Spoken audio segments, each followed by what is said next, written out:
As anti-tank weapons go, one, in particular, didn't have an extraordinary range, it had limited stopping power, aiming was rather crude, and it was one shot only, yet the German-designed Panzerfaust, armor fist, has become somewhat legendary. Only introduced in 1943, the Panzerfaust was very much a sign of the state of the war effort, which had turned against Nazi Germany, and its once seemingly unstoppable military faced assaults on all fronts. Inexpensive to produce and simple to operate, the Panzerfaust gave a single infantryman a weapon that could take out enemy armor. It wasn't exactly a new innovation, however, and rather was an evolution of technology that dated back to the 1880s, when it was first found that hollow space in an explosive projectile did more damage than a solid block. The jet of hot air helped intensify the explosive attributes of the projectile.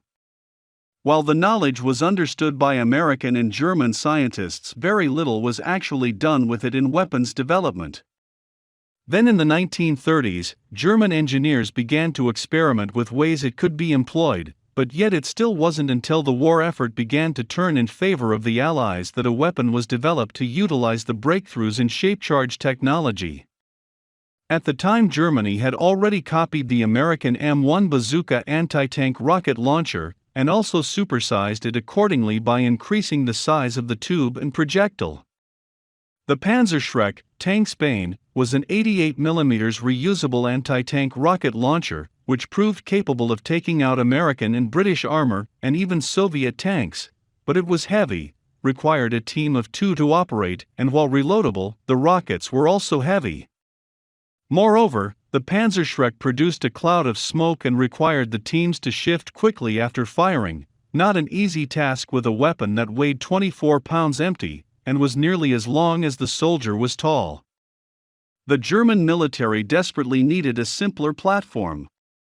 The result was the Faust Patron, fist cartridge, a truly crude weapon that was comprised of a shaped charge of a 50-50 mix of TNT and trihexagen mounted on a short wooden shaft with spring metal stabilizing fins.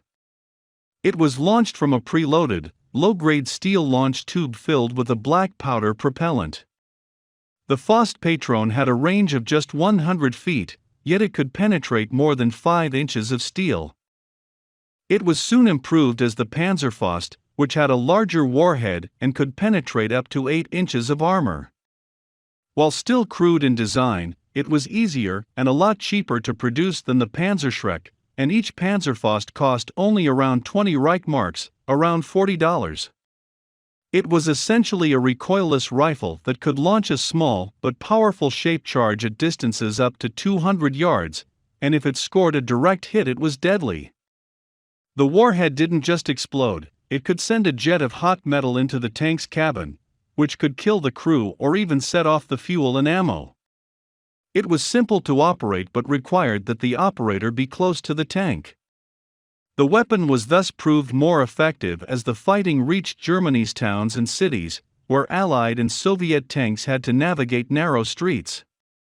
Armored crews quickly learned that if the enemy targeted their tanks at close range, it was likely over before they knew what hit them. In the closing months of the war, as many as 70% of Allied tanks were destroyed by Panzerfausts, a testament to the weapon and those daring enough to actually use it. A number of variations of the Panzerfaust were produced, which increased the size of the warhead and increased the range of the weapon. In the end, however, even with 6.7 million produced, the Panzerfaust couldn't turn the tide of the war. The semi-experimental Panzerfaust 150M served as the pattern for the Soviets' RPG-2, and during the Cold War most nations began to see how a cheap-to-produce, one-shot anti-tank weapon could give infantry the fist against enemy armor.